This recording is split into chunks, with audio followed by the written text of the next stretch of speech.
مساء الخير والسرور عليك وعلى متابعينك وعلى العاملين معك في القناة. مساء النور. نعم الحمد لله وصل الفريقين. البعثة وصلت بشكل رسمي اليوم، لكن كانت مقدمة البعثة وصلوا أمس، تأكدوا أن كل أمورهم تمام. وصل مدير الفريق سيد عبد الحفيظ، ووصل من الزمالك بعد عضو مجلس إدارة، وايضا تاكدوا ان كل شيء تمام الحمد لله. وان شاء الله اليوم وصل الفريقين، وان شاء الله يكونوا مبسوطين وسعيدين. نعم الفريقين اليوم نادي الزمالك تدرب التدريب اللي هو الاول نعم. في استاد صلاح نون بن محمد بالعين، تدريب خفيف. وبكره ان شاء الله راح يبدون تدريبهم اليومي، راح عندهم حصتين، حصه الصبح لبعض اللاعبين، وعندهم حصه المساء اللي هو التدريب اليومي طبيعي مع المدرب. مغلق طبعا بالنسبه للفريقين.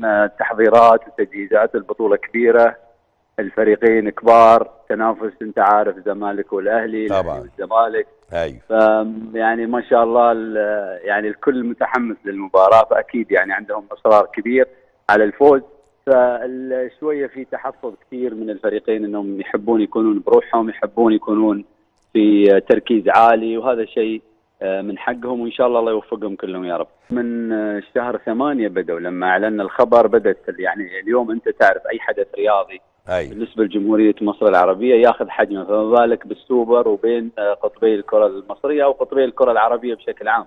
نعم. تتكلم عن ناديين لهم عراقه كبيره وتاريخ كبير ولهم انجازات كبيره على مستوى افريقيا وعلى مستوى الدوريات المحليه، فبالتالي اكيد انها مباراه منتظره يعني.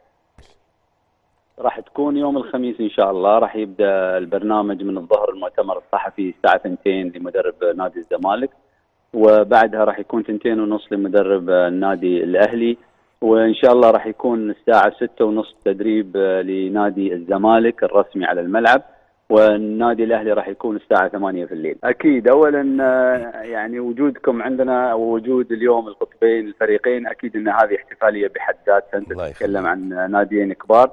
ولكن احنا نحاول ان احنا يعني نعمل شيء. عندنا برنامج يومي كامل ان شاء الله راح يكون يوم المباراه.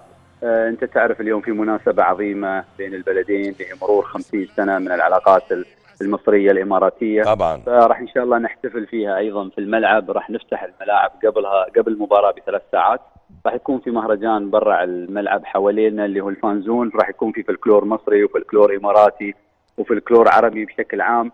وراح بعدين تبدا الاحتفالات داخل الملعب بوجود فنان مصري، ووجود ايضا مجموعه من الشباب اللي راح يعزفون الحان واغاني اماراتيه مصريه، وايضا اغاني تخص الناديين.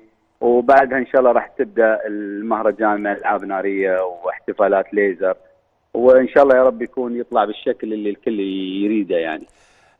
الابواب راح تكون الساعه 6 المساء ان شاء الله على المغرب، راح تكون مفتوحه لاستقبال الجماهير 3 ساعات قبل المباراه. ده.